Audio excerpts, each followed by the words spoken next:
Two children You escaped ready their for this? father's house at midnight. Yeah, I think so. After It's their gonna be mother great. died, their father remarried her best friend, believing it would keep the family together. Instead, the woman mistreated the children whenever he was away. They tried to tell their father, but he refused to listen, convinced grief was confusing them. Everything changed the night they overheard her planning to get rid of them. They left without warning. What happened next did not just save them, it reshaped their future. But before we continue, if you enjoy real stories about survival and choices that change everything, make sure to subscribe to Storysphere and hit that notification bell. You won't want to miss what happens next. The house used to feel loud in a good way. Even after the funeral, it held the rhythm of life. Shoes kicked off in a pile near the door, the low hum of a video game, and the anticipation of the lock turning. When their father came home, loosening his tie and feigning exhaustion, the heaviness of the day would lift. He would sink into the couch, pulling the boy and the girl into a messy side-hugging embrace, filling the empty corner where their mother used to sit with warmth. Their father tried harder than anyone knew. He showed up to every meeting, burned breakfast on weekends, and eventually, when he said it was time to remarry, he chose safety. He brought home Elena, their mother's closest friend. She wasn't a stranger. She was the woman who had held them at the funeral, the one who knew their names without asking. At first, nothing cracked. She played the part perfectly. She smiled when their father was home, sat close to him on the sofa, and asked the right questions about school. The children watched her closely, waiting for a slip, but none came. Weeks passed, then months. The house felt steady, almost whole again. It was only when their father began traveling more for work that the tone of the house shifted. It didn't happen all at once. It started small, like a slow leak. Dinner portions began to shrink. Rules started changing arbitrarily depending on her mood. Slowly, she stopped joining them downstairs. She retreated to the upper floors, closing doors softly but firmly, leaving the children in a silence that felt heavy and deliberate. When the boy asked about dinner, there were no apologies, just a cold statement that he was too late. When the girl cried over a scraped knee or a bad day, Elena didn't offer comfort. She simply remarked that tears were a desperate plea for attention. The children tried to fix it.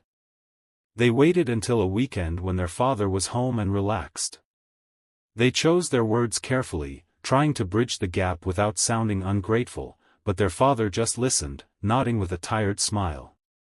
Grief can twist memories, he told them gently. Adjustment takes time. I trust her, and I need you to trust me. After that, the children stopped talking. They learned to move through the house like ghosts.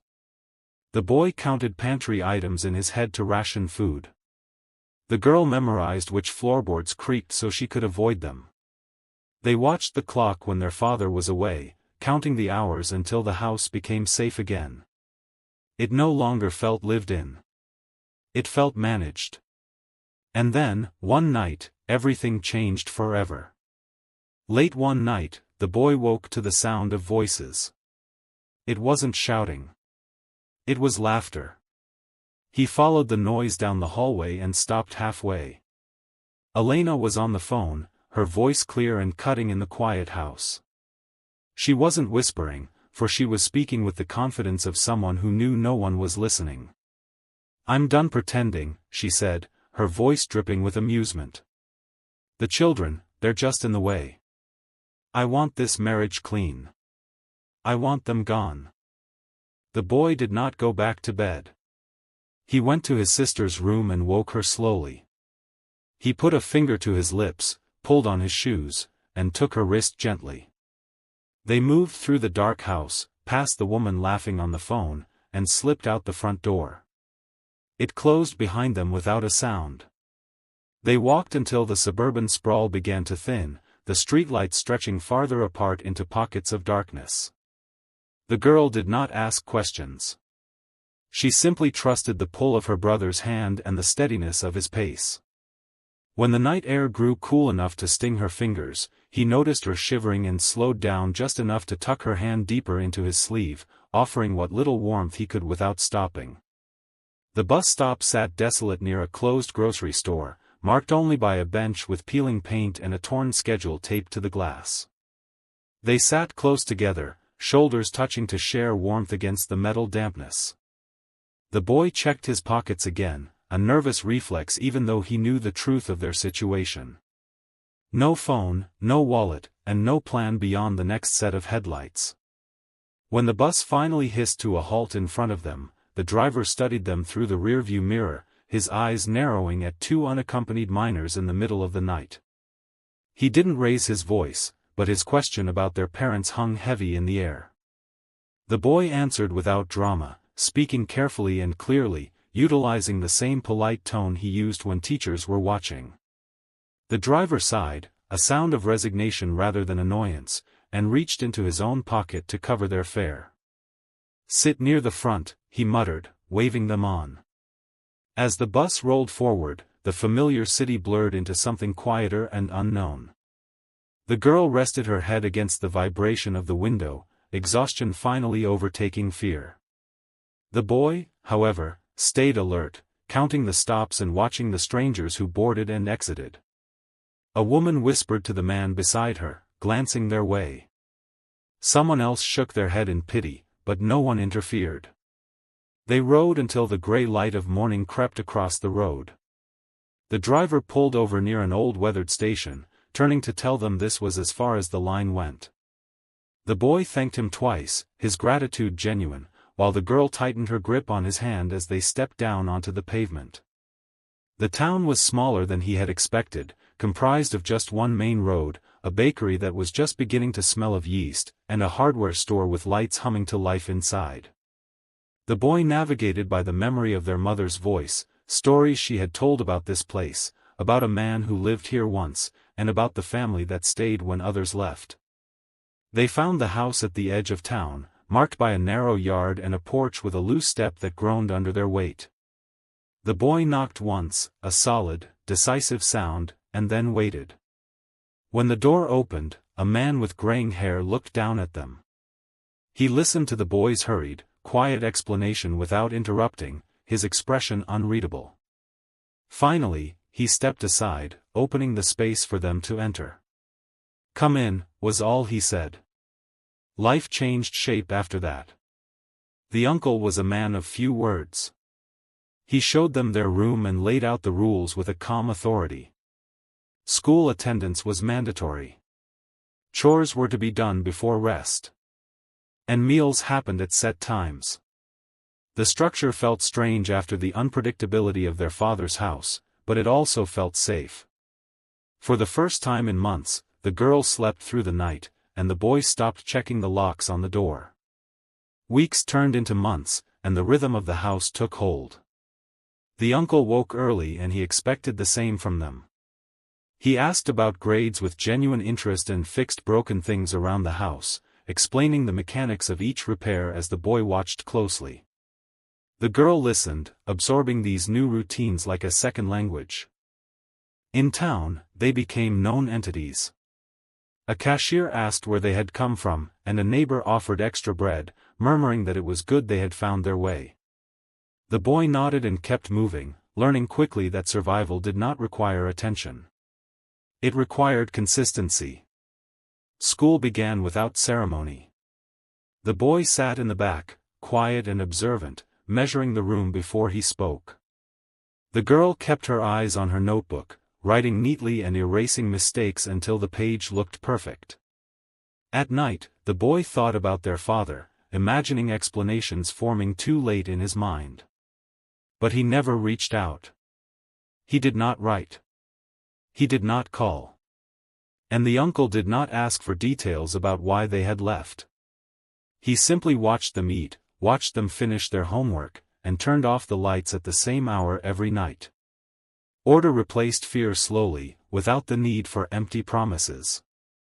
By winter, the girl smiled more easily, and the boy stood straighter.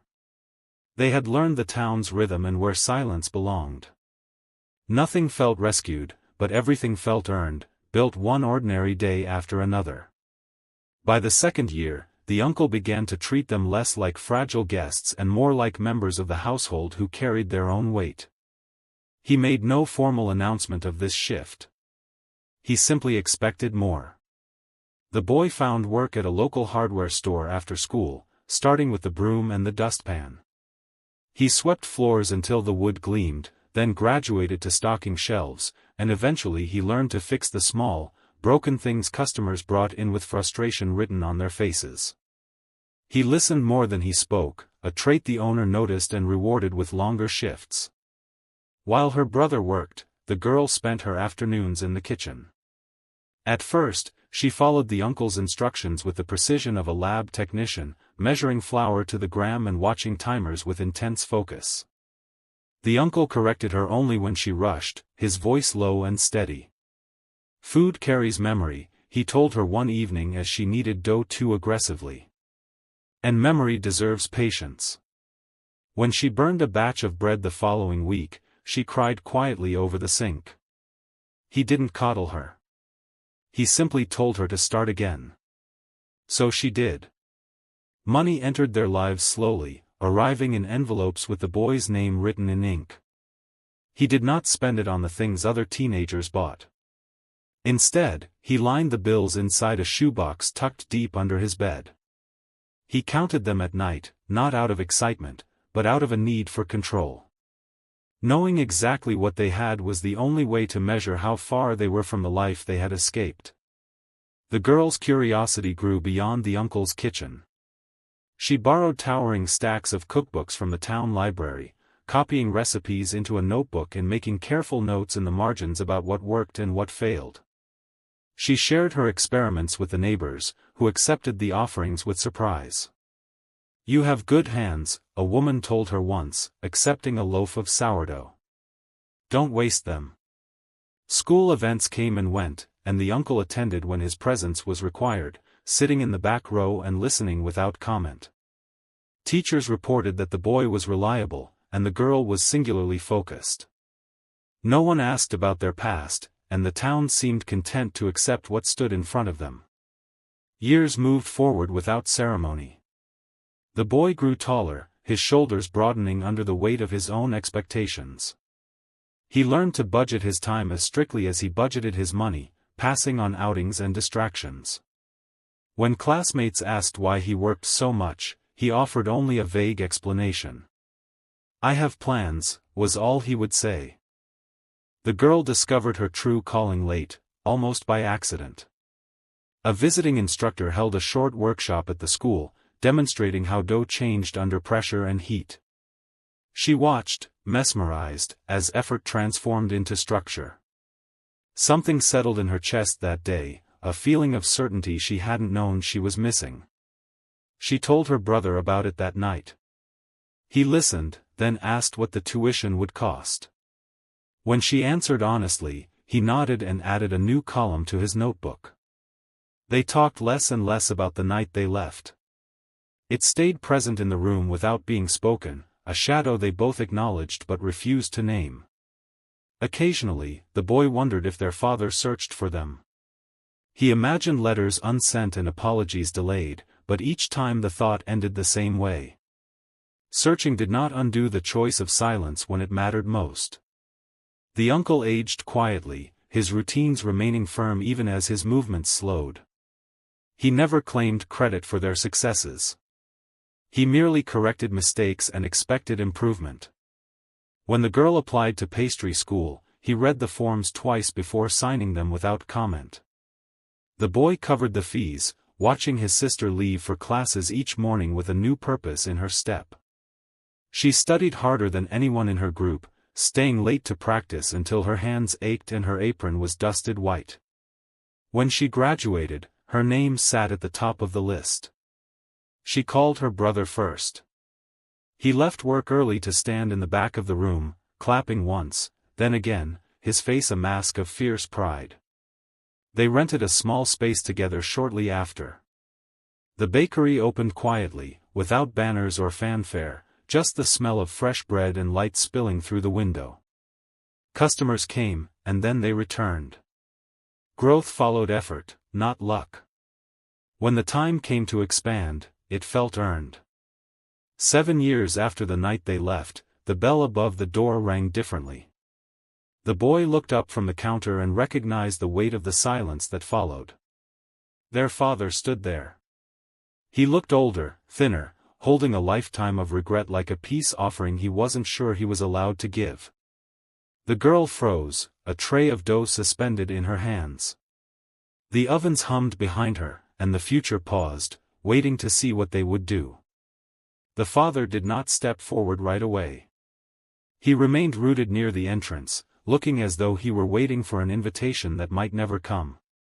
The rich, warm scent of yeast and caramelized sugar filled the space, a smell that spoke of patience and careful timing, standing in stark contrast to his sudden, chaotic arrival.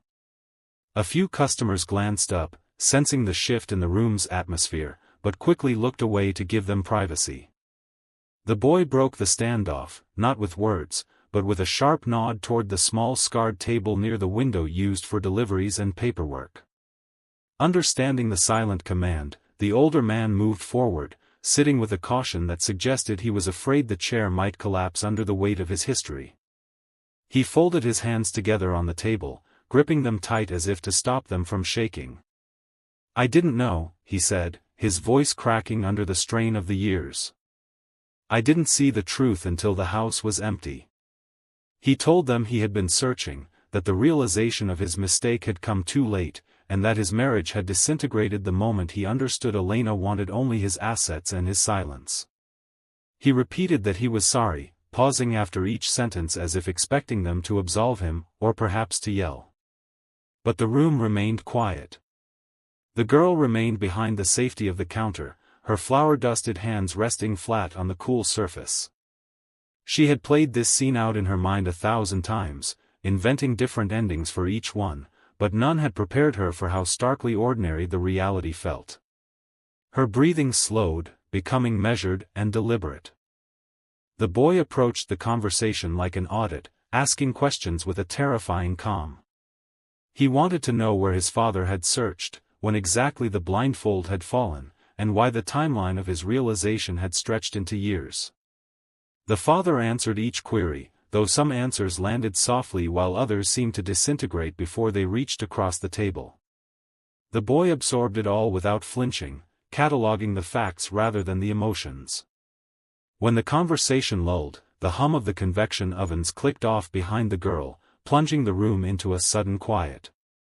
She wiped her hands on her apron and finally crossed the floor, stopping just short of the table. She did not sit. Instead, she stood over him, close enough to see the gray that had invaded his hair. "You want to come back now," she said, her voice steady. "But why do you think your regret outweighs what we did to survive?" The father opened his mouth but closed it again, finding no answer that could bridge the gap between them. Outside, the rumble of a delivery truck reminded them that life did not pause for reconciliation. The uncle arrived moments later, stepping into the tension with his usual unhurried gait. He took in the scene, the father's slumped posture, the children's rigid defiance, and greeted the visitor with a polite, impenetrable nod. He placed a hand on the boy's shoulder, a light but grounding weight that signaled clearly where his loyalty lay. Nothing was resolved that afternoon. The father stood up, looking smaller than the boy remembered, and asked for time, just a chance to know the people they had become. The boy listened. The girl stayed silent, and the uncle offered no platitudes. When the door clicked shut behind him, the bakery returned to itself, the silence settling back into the corners as if he had never been there. That night, the siblings sat at the small window table after the lights were dimmed. They counted receipts and reviewed orders for the morning, the routine serving as a balm against the disruption. The uncle poured tea, the steam rising between them in the quiet dark. No one rushed to speak. They knew that whatever came next would not be dictated by a stranger's guilt. It would be decided the way everything else in their lives had been, slowly, deliberately, and on their own terms. The father did not return again. Weeks bled into months without a letter, a call, or the sound of the bell signaling his re-entry into their lives. The bakery did not pause to mourn the absence. Instead, it thrived on the rhythm of early mornings and the steady upward trajectory of their hard work. The boy took charge of expansion, negotiating delivery contracts in neighboring towns with a calm demeanor that never rushed nor oversold their capacity. Meanwhile, the girl pruned her menu with a ruthless eye for quality, discarding anything that didn't meet her exacting standards. Business grew not out of sympathy for their story, but out of respect for their craft. The uncle watched this evolution from a comfortable distance, satisfied but never indulgent. He often reminded them that stability was not a finish line to be crossed, but a machine that required constant maintenance. As the years wore on, his steps grew slower and his advice became more concise, and yet his presence remained the anchor of their home. The roles began to shift naturally. The siblings moved to protect him with the same quiet vigilance he had once used to shield them. They forgave their father, but they never wanted him back. The girl came to understand that forgiveness was not a transaction that required a reunion. It was simply a clarity of spirit that allowed her to move forward without carrying the dead weight of the past. The boy reflected on the night they had fled, realizing with certainty that their silence had saved them when explanations would have surely failed. Neither of them felt unfinished. They were whole, not because of who they had lost, but because of who they had become. One evening, after the last receipt was counted and the lights were dimmed, they stood outside the bakery, watching the street quiet down for the night. The boy turned the lock with a decisive click, while the girl leaned against the glass, feeling the residual warmth of the ovens pressing against the cool night air. They did not speak of their father. There was no need to resurrect a ghost when the reality they had built was so solid. They had constructed a life that did not depend on being believed by anyone but each other. They had chosen themselves when no one else would. And whatever regret the father carried was now his alone to bear. If you were in their shoes, knowing that survival often demands we leave people behind, would you have opened the door to let him back in? If this story moved you, make sure you're subscribed to Storysphere. We share more real stories about survival, choices, and the quiet moments that change everything. Hit that like button and let us know your thoughts in the comments below.